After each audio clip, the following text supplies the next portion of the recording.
Okay, so welcome, David. Thank to you. the podcast. Nathan. This has been a long time coming. That's on me. David's a hard man to get a hold of. That's on He's me. busy, Yeah, he's busy. His car broke down, Yeah. but he got a new one, and so we're here. We did actually? Yeah. Oh, you didn't tell me that. Well, it was Yeah. easier than trying to fix it. It was time. It forced me. It was good. Okay. Yeah. Yeah, It's a new era. Yeah. New era. Okay. Love yeah. it. You treat the car system the same as your airplanes and everything. Like, oh, it's broken. I don't want to wait 2 weeks to fix it. We'll just buy a new one. That's not what I meant. I don't know what I meant. That's not it. So did you name your car yet, or? No, it's got a couple Okay. Pending. pending Couple names. options Billy the pending. Kid is like the leading option right now. Really? Billy Yeah, the because I Kid? kind of want it to be like an outlaw name, like a cowboy, like Jesse James, Yeah. You got the outlaw hat even right now. Bro, yeah, see? I'm feeling it. It's my Yeah. era. Okay, It's my what's the outlaw second era. runner-up? Like Jesse James. I don't know Okay. who Jesse James is, but I feel Jesse like that's a James. name Like that you it. like. Like That's like a JJ. 6-shooter, like, right? Yeah. Anyways, true. Right. it's going to be a name, something like that. Cowboy, outlaw, bandit, menace, Okay, those vibes. Yeah. That's So, perfect. We love just- it. Yeah, we're thinking through it. Yeah. Every car needs a name. Yeah, you get 9 months with a baby, so give me time. Yeah, it's true. Come on now. Give me time. We'll give it to you. Don't worry. But to get serious, I was serious. I know Like, you're yeah, serious about serious the about names, all of those course. things. Yeah. So I'm your nephew, your favorite nephew. Always have been since the womb, Since a baby. since a baby. Yeah. Um, In your car seat. in a car seat, I seriously met you in your car seat and I was just a little baby, at a hospital in your car seat. and Yeah. I was just the best baby in the You world. loved me from day one. Day one. Yeah, what a blessing. What a blessing to For be a good me, baby. yeah. For you. Was he actually a good baby? Yeah, I was a but great Nate, baby. I think I reminded Nate of Jeff, his dad. Yeah. I was saying that for the people listening, not For sure. you, right? Yeah. I figured you knew your Got it. father-in-law. I do. But I think we looked similar enough that Nate would come to me because Nate loved Jeff.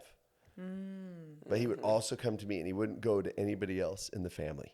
Wow. But he would go to me. And I think it's because he thought maybe I was his dad. Well, and you were like, So our relationship's been based off deceit Oh, since yeah. day Oh, one. That's what I want deceit. you to know. It's tricking you.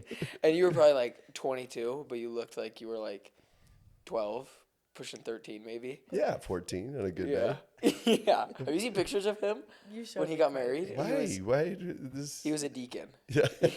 he was passing the sacrament. Hey, It's great. It's a good thing. just taking the youthfulness and Yeah, it means you I still like look it. young. Yeah. It's great. It's great. Speaking of when you were young, though, I've never, in all that time that we've known each other, I've never heard like your kind of story of why you like love God so much and why you kind of took the path that you did, teaching seminary, then institute, being like a podcaster and an influencer with the church and with gospel stuff. Like where did that all like originate? I don't know. Well, part of it's like if you'd asked me when I was younger. In fact, I remember sitting in my senior year economics class. In high school? Yeah, Miss Kenyon. Okay. And she started talking about something. I can't remember what she was talking about, but I clearly remember sitting there and saying to myself, I will never be a teacher as long as I live. What a terrible profession. I've been there before. Why did you want to be that? Yeah. I remember Wait, almost why? having a little animosity toward my teacher. Where I was just like, why did you pick this? You could pick anything. You could have been anything. And no one is listening to you, you know? I looked around the Yeah. room and I was like, nobody was paying attention. And I was like, this is a terrible job. And I a solemn vow to myself, you know? So you'd I never was be like, a I teacher. will You'd never be a teacher. be a teacher as long as I live. Yeah. Never, ever do it. And then I can remember being in college and there were these posters. They were in some building on campus that talked about, do you want to be, do you feel like you connect well with youth or whatever? Do you want to Yeah. teach the gospel to youth? Something along those lines. And the poster always intrigued me. Like I was so drawn to the poster, You know, surely it couldn't have been like a good poster. Yeah, what was on the poster? I don't know. It couldn't have been good Yeah. because like I've been in the organization now and I know like some of those things that they produce for marketing and it's not good. Yeah. You know, it gets the job done apparently, Yeah. but I was so drawn to it. Like I was so drawn to it and nothing happened with it. Then I was at lunch with my friend. We were talking about starting a dental lab. His dad was a dentist. My dad's a dentist. Like, let's start a dental lab. That'd be a great job. Yeah. You know, everyone needs teeth things, you know, Yeah, or whatever. sure. So we went to go talk about the logistics of it. And while we were leaving, going out to our cars, he's like, I was like, oh, what religion class are you taking? We were going to BYU. Yeah. And I was like, what religion class are you taking? And he said, oh, I'm taking this one called Teaching the Gospel. And I was like, oh, cool. When is it? I'll take it with you. I need the credit. Yeah. So great. When is it? And he's like, oh, you can't get in. It's always filled. And I was like, oh, but when is it? You know, and he was like, Tuesday, Thursday at 10 or whatever it was. So I went from there to the library, hopped on the computer, saw there was a spot left, and I added it. Someone must have just barely dropped. Wow. So I added the class. I go to it, and day one, they're talking about teaching seminary. And I was like, what is this? I thought this was teaching the gospel class. Like I was kind of thinking, I don't know, like it was like, I've always loved words. I've loved writing. I love communicating. And so I thought, oh, this would be super just helpful and good. And mostly I needed the credit and my friend was taking it, Yeah. you know, but they start talking about this. And I was like, what are you talking about? What are you saying? Like they were acting like it was a job. And I was like, I can't even understand what's happening here. And then as part of the class, you had to go visit a seminary. And so I go to visit a seminary and I was blown away. I was like, what in the world is happening? Wait, did you not do seminary? in I high school? did, but it was like at our church and it was like some Yeah. lady from the ward, you know, Yeah, who was like yeah. Sister Johnson, who was like pushing Yeah. Of 80. course. She was pushing 80. And it was like a calling. It wasn't Yeah. like. And I loved her. Yeah. And this, like, I love this lady. Her classes were so boring, but I loved her. She loved us. She asked her kids for a little portable microphone, like a little karaoke microphone for Christmas so that To she teach could you bring better? it to class Aw. and pass the microphone around when you read the scriptures. Oh, that's when it was adorable. your turn. That's a wholesome. It had like the little desire. telephone cords like connecting the microphone to it. So it wasn't and a like the necklace speaker. with like the thingy. No, it's like a speaker and you just like it was a little mini karaoke machine. love And it. I remember as like a sophomore in high school being so endeared to that. I was like, at first so confused. I was like, that's what you wanted for Christmas? You know? Like It's a wholesome desire. Like you could get anything.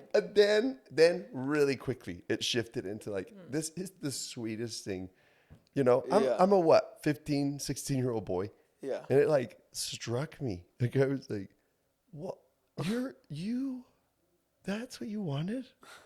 And I was like, and Reader's Theater, that's what she called it when we would pass the microphone around. I was like, it's terrible. It's terrible. name that. So boring. But I like loved it and I loved her so much. I don't know why I brought her up. Oh, that was my seminary growing up. So I visited the seminary and it dawned on me that I'd lived here for a couple of years in Utah, that I'd always seen these mini churches everywhere and I didn't know what they were. I was like, why are there these and I didn't put together they were always by a school. Seminary building. They were a seminary building. Yeah. But I was like, there's these cute mini churches in Utah everywhere. Are they little prayer houses? Like, what are they? Like, I was so intrigued that why are they? Who Yeah. goes to those? Because they do just look like a little mini Yeah, they're like a mini church. Yeah. And my mind didn't put together the fact that I was like, oh, every time you've seen one, David, it's actually right next to a school. Like, I didn't put that together. Yeah. So I visited one and I was like, this is a whole thing. This is so fascinating. But still, I was like so weirded out. Yeah. I was like, a job? It's a job? I don't get it. But intrigued, you know? Okay. So then we moved to Hawaii after that. Jenny and I did. And they like, in that, when you take that class, they like, you teach and then they invite you to the next class. And then you teach and they invite you to the next class. There's like levels or whatever of it. And so I was like, this is crazy. But I did it. Went to Hawaii, came back, joined it again just to see. Then, if I'm being super honest, it was really competitive, and I think part of the reason I stayed in it was to get the job. You know, Win. like, yeah, I don't know win. I don't know what percentage of me wanted the job, like to actually do it, But it's and competition. what percentage of me just was like, I want to win. Yeah. You know. That would be me. And somebody sure. called me out on it. A guy who I like, one of my mentors who I like really loved. He was like, "Do you actually want to teach, or are you just doing this to win?" And I was like, "Whoa, bro, you're like a gypsy. How'd you know that was in me?" You know. Yeah. But I did genuinely like enjoy like the teaching part of it. And so then I got hired as a seminary teacher. Broke my vow as a senior in high school to myself Oh.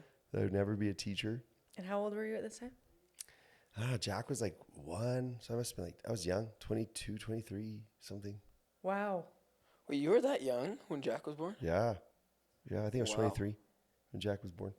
Dang, I didn't know So, yeah. And it was great because I was like, part of it was like, I needed insurance, you know? Like, and they had great insurance. And I was like, I need it, you There's know? no way.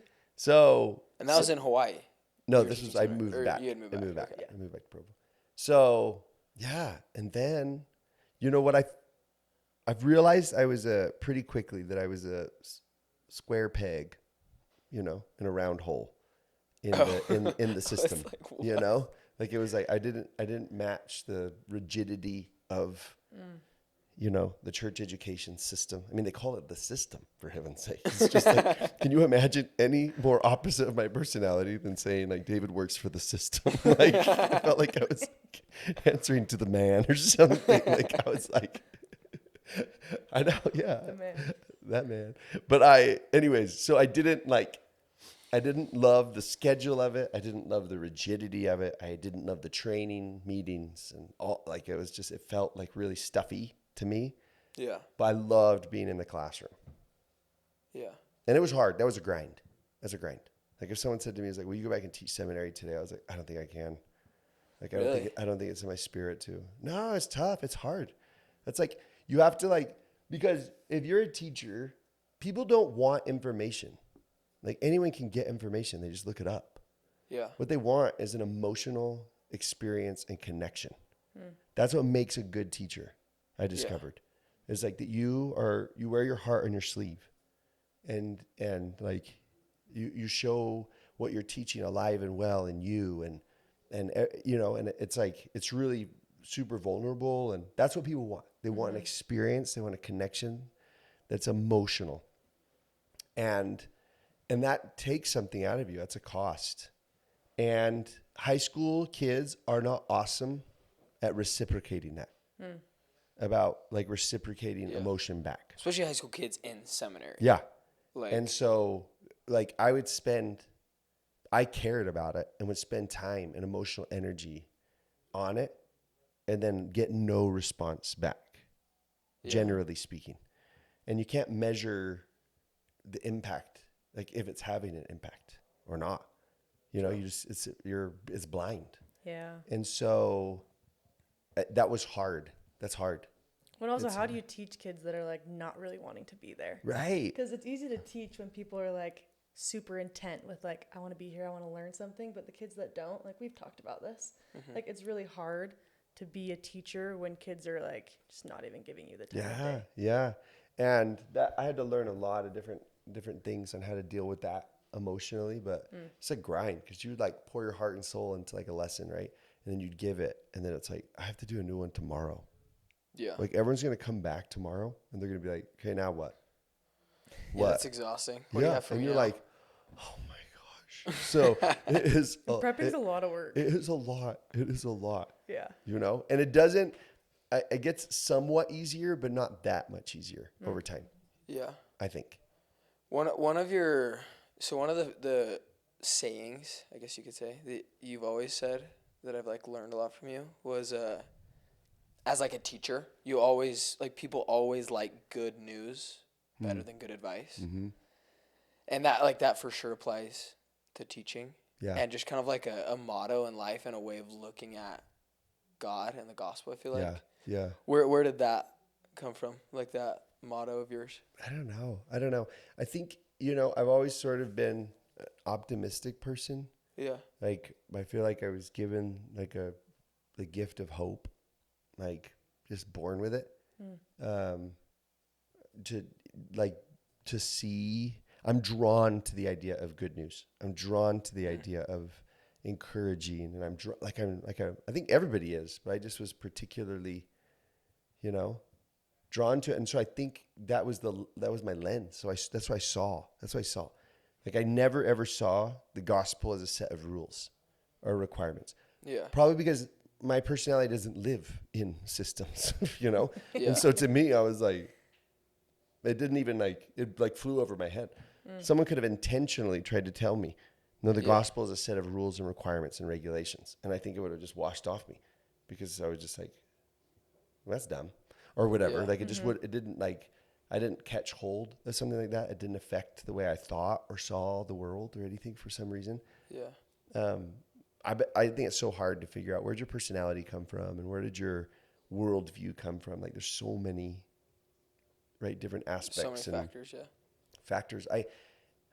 Growing up, I had there was a lady who lived with us. I think she started out as a nanny, and then we didn't need a nanny anymore, but she just stayed and lived with us, Fun. Her name is Mia. She's from England. So Taught you the British accent. yeah. I love I England wish. because of her. And but she just recently passed away, sort of tragically, about 2 months ago. Oh, no way. Yeah. And so it's like, it made me reflect so much on some of the things that she taught me, and like, we used to go on walks, me, Mia, and the dog. She loved dogs. And we'd go on this walk, and she would always tell me to look up at the stars. And she's like, if you ever feel like you've lost your faith, just look at the stars. And when you look at them for 5 minutes, you'll believe in God again. And like, there's He put them in the sky for you. Let that always be a reminder to you of just the goodness and the vastness and the beauty of heaven and God. And I think that must have just stuck, like hit a bullseye in my heart. And I just have always thought, I was like, God is so good. And what He's done is so good. That's like, that eclipses everything else. When you compare like importance of truths, like, there's some things that are true, Yeah. but like, I think there's hierarchy. There's some truths that are just richer and more inspiring and more beautiful, than like, you want to talk about like aspects of, like, I don't even know if I want to say the gospel of a faith tradition, like our faith tradition. Like, there's some aspects of our faith tradition that are just not as good as the fact that God sent His Son to the world to die for us. Like, that is so good. I was like, why are you spending time on anything else? Like, that's so fascinating. That's so world changing. Why, what time do you have for anything else? And if someone's just like, what about this thing? And I was like, yeah, compared to like how good God is, like, that's dumb. Not dumb. Totally. But not as rich. Not as rich. Yeah. Important, maybe. Good advice is important. Help me live out my life, as like, I want to know that, but there has to be an order to it, right? If I was to say, I want to live out, show me how to live out my life as a disciple. And it's like, a disciple of who? If you're a disciple, you're an apprentice to someone. You're following in someone's footsteps. So the first step logically is, who are you following, and why would you ever want to do that? And I just think that's a more powerful truth. That's rich, more beautiful. So I don't know, just always kind of been drawn to. I was like, that's what I want to hear. I need to be reminded of it. It doesn't get old to me. For sure. That story does not get old, right? It just, every time somebody shares it or gives me good news, I'm like, I'll take it every time. So if you could write a newspaper of like the top good newses, I don't even know what the plural form of news Good is. news. Good news. News. Of the gospel, what would be your top ones that you'd say? number one, I'd say that your not status, your relationship to God as a child and parent is not figurative. And the fact that God adores on you as a loving parent does on their child is like that changes the way you live your whole life. That's such good news. You're not an accident. You're not an experiment. You're not a school project. You are an actual child in the eyes of heavenly parents. That's such good news. That's number one. Number two is how like liberal God is in his goodness. He's like, I have one intention, and that's for you to live a rich, beautiful, happy life. Like that's what he wants, right? He doesn't want obedience. He didn't want soldiers. He didn't want like, right? He's just Navy like, SEALs. yeah, he didn't want Navy SEALs, right? He's just like, I wanted you to live this rich, beautiful life. That's my whole, like, what do you think I am? Like, what's happening? What do you think is going on? I'm not your boss. I'm not your teacher. I'm not your, Yeah. and just to know, like, he has the best intentions and the best dreams and the best hopes for me and you. That's such good news. And then that he proved it. He's proved it. Like sending Jesus to the world and Jesus dying on the cross to ensure that happiness and ensure that hope and ensure that good, rich life is like so beautiful. It's like, why did you do that for me? And the answer is, I did it before you were even born. Like before you did anything. I did it out of just pure love. And it's like, wow, like to be that loved is almost too good to be true. It's like hard to accept. You know, if you're not good at like accepting gifts, you know, you're like, oh my gosh. Or like compliments. Or compliments. Yeah. You would like, Jenny's kind of like that. We're Jenny bad at doesn't that. love getting gifts because she just like, we would go like to Christmas at my house and my parents are like liberal gift givers. They really are. My mom is such a great gift giver and she goes over the top. She loves it. She loves to do it. Cute. And it would make Jenny feel like uncomfortable Yeah. that someone would be that nice to her. And then she's like, I didn't deserve any of that. Like I was like, I know, Jenny, thus the definition of a gift. True. I was like, it's not a paycheck. It's a gift. Like Yeah. there's something about, that's just so beautiful, so rich, so that, that's such good news that I think everyone should live loved in that way. You ought to go to the grocery store and you ought to pay your taxes and you ought to like mow your lawn, knowing that about yourself and knowing that like that's how much someone valued you and still values you. And Yeah. such good news. Well, and the other thing too is like, yeah, most of the time we don't deserve it, and yet it still is. Never deserve it. Yeah, it's still there. Like Yeah. you still are just so loved and never forgotten. But what about the people that like don't feel that love or like don't feel that they're worth it to God? Like, what would you say to them? I say you have to just choose to believe that. Okay. Like, I think that's something that you have to, it's deliberate and intentional to say, this is what I'm going to believe about who I am. Because I would say, what do you believe about you? And they would give an answer. And I would say, where did you get that idea? Yeah. And if we took that, we could take that path. And eventually it would lead to a place where they just have decided to believe that.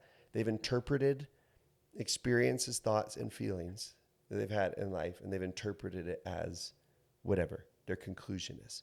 And I would say, you actually don't have any, evidence to that necessarily. Like you chose somewhere along the line to believe that. And I think it really is as simple as deciding to just believe it.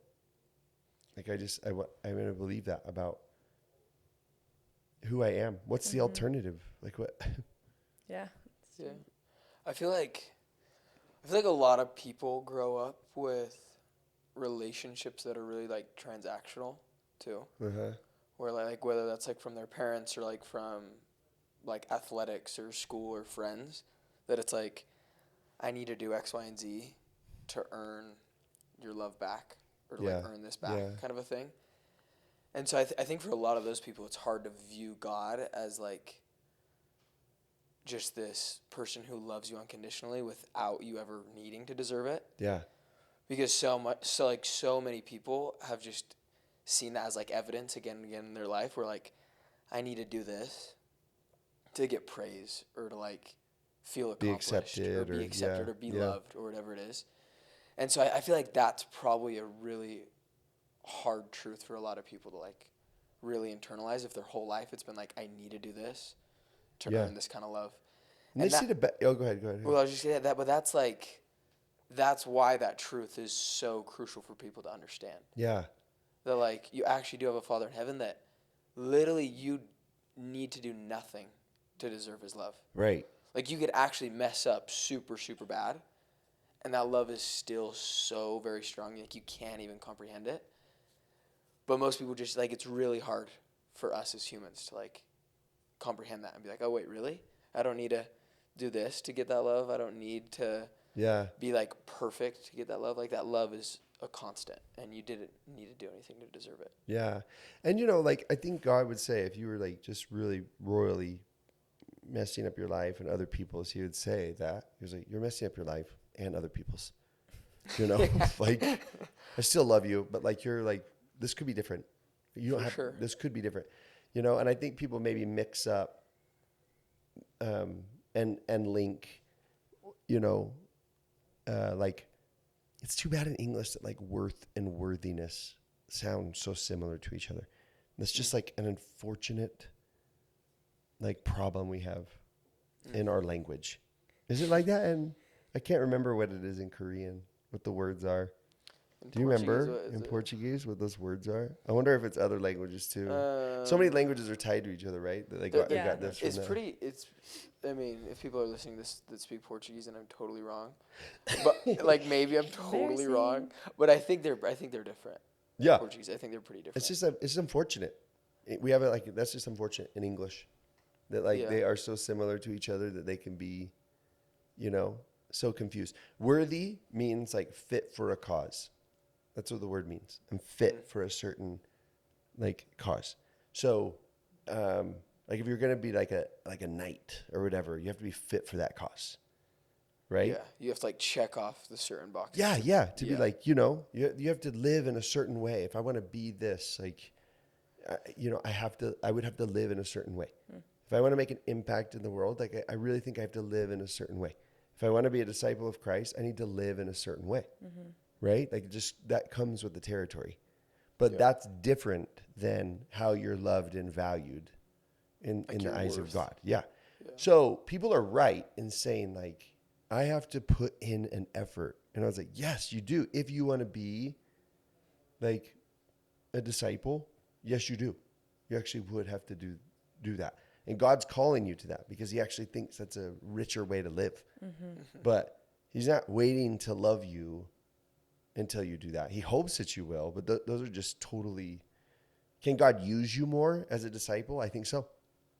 If you've like put in like a lot of effort to, you know, to become a certain kind of person, like you are more, I think, valuable to the cause, but you're not more valuable as a child, if that makes sense. Yeah. And so there is some truth to, people are just mixing it up. That's what they're doing. They're applying those principles to the wrong idea. I think is what happens to people. Yeah. You know? I think people too like people feel like God puts them in a box with like commandments and with different things like that, and they're like, oh my gosh, I have to stay within these like bounds kind of thing. But it's always so interesting when you like actually look at Jesus, the person we're supposed to be following, and the way he lived. Like he had zero limit, zero box on his life and the way he lived and the way he thought. Yeah. Like he was always doing things that at that time, like what people like thought of God's box at that time, he was always like outside the box. Yeah. Like always. Yeah. He's like, oh, I'm going to heal this dude on the Sabbath. Like I don't really care. Or I'm going to take more steps than I need to on the Sabbath. Or I'm going to like do all these different things that were outside of that box. And I think in today's world, a lot of people like are choosing not to follow the commandments or not to follow God or the gospel because they feel like they need to be living in a box. But it's like, really, we're actually just following Christ. And he'll take you on this marvelous journey that you're, like, it'll really open your eyes that you really aren't in a box, that God's given us these different tools to help us live a life that's, like, so amazing and changing all the time, and you're always exploring and learning and growing. Yeah. And you're not just in that box the whole time, if that makes sense. Yeah. Because I think there's like, you can have different degrees of relationship with God. For sure. You can, but there's a baseline, and the baseline's really good. You know, like the baseline's awesome. Yeah. Where you're just like, oh, you're like adored and looked over and watched over as a child, and God is pouring gifts on your life every single day. Like that's baseline. Yeah. Right. And then it's just like, well, what if you want to be in deeper, more committed, richer relationship, covenant relationship with God? You could do that. It's going to require something out of you to do that. You know, like I love being a dad. That was not forced on me. I chose it. I wanted to be one. But if I want to be a dad, if I want to be a good dad, that's going to require me to live in a certain kind of way. If I want to enjoy the richness of being a father, then it's going to, like, I can't live the same kind of life that Christian, my son, lives. Yeah. Like I'm going to have you restrictions and like, you know, I would love to live Christian's life. He's got a great funny life. He's got a great life, you know? Yeah. And it's just like, oh yeah, but like if I want, which I do, if I want to be and I want to enjoy the gifts and the richness of being a father, it's going to require that I have to live differently than other people. And I think God calls us into those things. And he says, if you'd like this, you can, but it does require something out of you. Yeah. You know, that's just by nature of what the thing is. It's going to require something out of you. And so people just can't get confused and say like, oh my gosh, he's requiring me to do this before he loves me. It's like, no, that's not what he said. Right? Like he said to the children of Israel after they left Egypt. Remember, they're in Egypt, and he says to them, the first things, he gives them the commandments, right? At Mount Sinai. He takes them to Mount Sinai and he gives them the commandments, but he tells them why. He says, I want to turn you into a holy people, a peculiar treasure. Like I'd like to use you for a particular mission in this world. In order to do that, I'm going to show you the pattern of living so that we can do that. But before he ever said any of that, he was just like, I brought you out of Egypt on eagle's wings. That's what he said. He said, keep in mind, I already saved you. I already rescued you. Like that's not on the table. It's already been done. You're free. You're now free. If you'd like to go to Mesopotamia, I don't know if that's a place back there or whatever, then go. If you want to go here, then go. But I do have a particular purpose and promise in mind for you. It's going to require something out of you. Do you want that? Yeah. And if you do, I can take you there. Right? But it doesn't, if you say no, it does not erase the fact that like, I already rescued you. I already saved you. I already love you. So, Well, and most things of worth too, if you think about it, require sacrifice. yes. It just is whatever you deem as worth in your life. Right. Listen, if I only was like loved by Jenny, let's just say, you know, she just loved on me all the time. That relationship would not nearly be as rich and deep as if I lived in a way where I sacrificed for her, where I tried to figure out, what do you love? And I'm going to do it because you love it. Like we say, like, what's the will of the Father? What's the will of God? Really, that's figuring out what someone loves and doing it because they love it, you know? And it's just like, if those elements were not, if sacrifice, if time, if restriction, if all those things were not a part of my relationship with Jenny, my relationship with Jenny would not be nearly as rich and beautiful as it is. Yeah. Like she could just love me and it'd be like, you know, thanks, you know, and that's awesome. Yeah. I'm so happy you love me, you know, but that relationship can be something so much more, but it will require something out of me, out of both of us. Yeah. You know? And that's what I feel like people kind of misinterpret a little bit, is like, it does require a little bit of you. And like Yeah. putting in effort is not something that you should be afraid of, or like, oh, like he's not going to love me if I don't do it. No. It's just you are putting the worth of, I want to further my relationship with God. Yeah. And you're choosing that. Yeah. Grace is not offended by effort. Grace is offended by earning.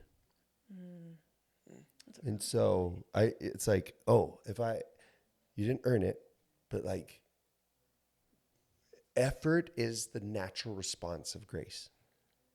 You know, where you're just like, wow. Yeah. I am so loved. I am so taken care of. I want to respond to that. You gave so much for me. What can I do? Yeah. How can I adequately respond and reply to this in a way that I want to express my gratitude? Yeah. That's natural. Like I want to do it. I want to express that. I want to like do something to say thank you. Rather you know? than have it be a requirement. Right. Yeah. Yeah. It feels like a natural response to it. And thank you, for sure. For sure. And to kind of switch gears a little bit, I'm curious to hear your thoughts. So I genuinely just shifted gears. You said you that. just shifted. Like I seriously, You just like went like. His new car, you know, Billy. Yeah, does it stick? You shifting the gears. I wish I had a stick car. I love those so much. They're so fun. I'm so ADD that like I love a stick shift. No, I'm He's the the exact same same way. I'm just like, oh, it gives It me makes- something it to do makes in the car. driving so Yeah, I'm much like, more fun. Watch Ford versus Ferrari, and I'm like, Well, and like in high school, because I would drive a stick, it was always like my like go-to I'm cool thing, you know? Yeah. Like we were like talking, anybody brings up a stick, I'd always like my high school self would, oh yeah, my car's a stick, like I know how to drive one of those. Like You're so full of I can do yourself. that. so legit. I like love it. Kind of Okay, funny though. but shifting those But gears. anyway, so the gears are shifted. We're down in second now. So the podcast is called like the Heaven Project. Just this idea that we're all like in pursuit of feeling heaven on earth. And I just want to hear your thoughts on like, what does that look like to you? Like heaven on earth. I'm sure it's like feelings that you've felt or maybe moments in your mind, but what does that look like, and how do you feel like we can achieve that together as like a people, as a community, as a culture? Like, how can we experience a little more heaven on earth, and what does it look like? So Jack, my son, who you guys know, who's a missionary in Mozambique, a couple of years ago, before he went and left as a missionary, he and all of his buddies would come over to our house every Sunday night, and we would do like a little mission prep together. But we always would play wiffle ball first. So we go to the backyard and play wiffle ball. Our backyard's not set up for great wiffle ball. It has like Yeah, fences not like and like that things in big. the way, and like it just like there's better circumstances, Right. you know. But man, oh man, we loved it. We just loved it, you know. And it's because like we loved each other, and I remember there was one of the last nights before Jack was gonna leave. Everyone came over for like the last wiffle ball game or Yeah. whatever. The final two game, year, the last yeah. dance. Yeah. And like the kids, like Jack's, my other younger siblings, like bought a big flag and they retired Jack's number and they put it on the back fence, you know, and they hung it up. Yeah. And like we played that game, and I was like, I sat there and I like watched what was happening, and I was like, what else would I ever want besides this? Like what else is there? I honestly was like, I actually gathered the boys up and I said, when you're out there in the mission field or for the rest of your life, if anyone ever says like, I don't know if I believe in heaven, I want you to say back, it's like, well, I do. I've actually been there. I was on a Sunday night, and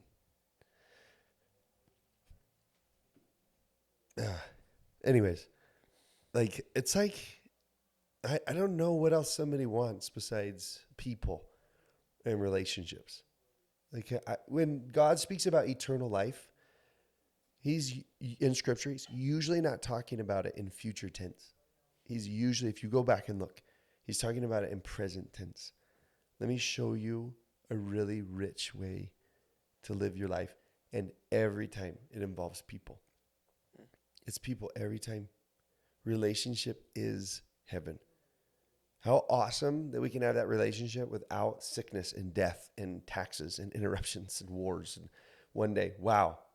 But all those things won't make heaven. They'll just like enhance the relationship that is heaven. And it's like, what like, honestly, like the other day, like Elle was like, doesn't it weird you out to like live forever? I don't think I want to live forever. You know, like that's like makes me like, Valid question. you know, and I was like, well, what's the alternative? She was like, well, I don't want that, I guess. Just go dark. I guess you know, or whatever. And I was just like, oh, you just don't want to do school forever. That's cool. That's like nobody wants to do. You know, nobody wants to do that. But I was like, but take your best days. And like, why would what? You know? Of course you want that. Why would you not want that? What else? What else is there? What else is there? I genuinely believe heaven is relationships, and it can be coupled with a beach and and no more like jellyfish or something. But like that's great. But like heaven's like I can't go to a beach by myself and just like Yeah. Yeah. So that's what I think it is. Yeah. I love that. And it's so true. It really is. Like in my mind, it's just like our relationship with God is one of those relationships for sure. And I honestly just think it's our relationship and our love for Him, His love for us. Yeah. Our relationship with the people around us. Yeah, he showed us how. Like as Latter-day Saints, we're pretty like down the line about that God the Father and Jesus and the Holy Spirit are three separate beings. Like we want to make sure everybody knows that. Yeah. But I want to say we don't have to like dig our feet so hard into that because there's so much beauty in their unity, in their oneness, that I don't want to miss out on that. Yes, I believe they're three separate, and I think that's important. But it's like I think they're showing a pattern of what relationship can be. It's like you're so one with each other, we confuse you as being one identity. That's amazing. Like there's so like a pattern of like relational like unity within the Godhead and that Jesus inviting us into that. John 17, right? You be one with us, like I'm one with the Father, and be one with each other. And like there's something about that that's really cool, you know? But it's like, that's Jesus saying, this is eternal life. Yeah. That's what it looks like. It's like taking care of each other, loving each other, being loved by each other. Like becoming one big family. Yeah. What else do you want? Yeah. You can live it now, you know? Right. Exactly. Like, don't like, wait. I can't wait for heaven. And I'm like, why aren't you living it? Yeah, don't wait for it. It's right here. You know? And now there's some reasons to say that, right? Where you're like, oh, there's some things about this world that are so hard that you're like, I cannot wait for those to be resolved and for those to be, taken away. And they will. And they will. But we can experience some aspect of it. Like right now. Mm-hmm. Go bada bang. Yeah, right? Yeah. I don't think there's a ton. Like, what else do we want to do? Besides just like us just sitting here chatting. I was like, what else do you want to do? Like, this is cool. Yeah. Oh, I agree. Yeah, and I think we all just get that when we try to be a little more present. Try to just like enjoy each moment, enjoy the people around us. Mm-hmm. Like whether it's with your family or whether it's in line at Walmart and you're talking to, this 81-year-old lady who's going through it and you're able to connect with them, or like whatever it is. Like there's so many moments out there. Yeah. That like it really is so possible to experience heaven right now. Yeah. And we're all just trying to make it happen. Yeah. Yeah. That's awesome. Yeah, I think that's it. We'll just end it there. Okay. I think it's a good spot to end it. All right, give them heaven. Thanks for coming on. Of course. It was good. Yeah, thanks.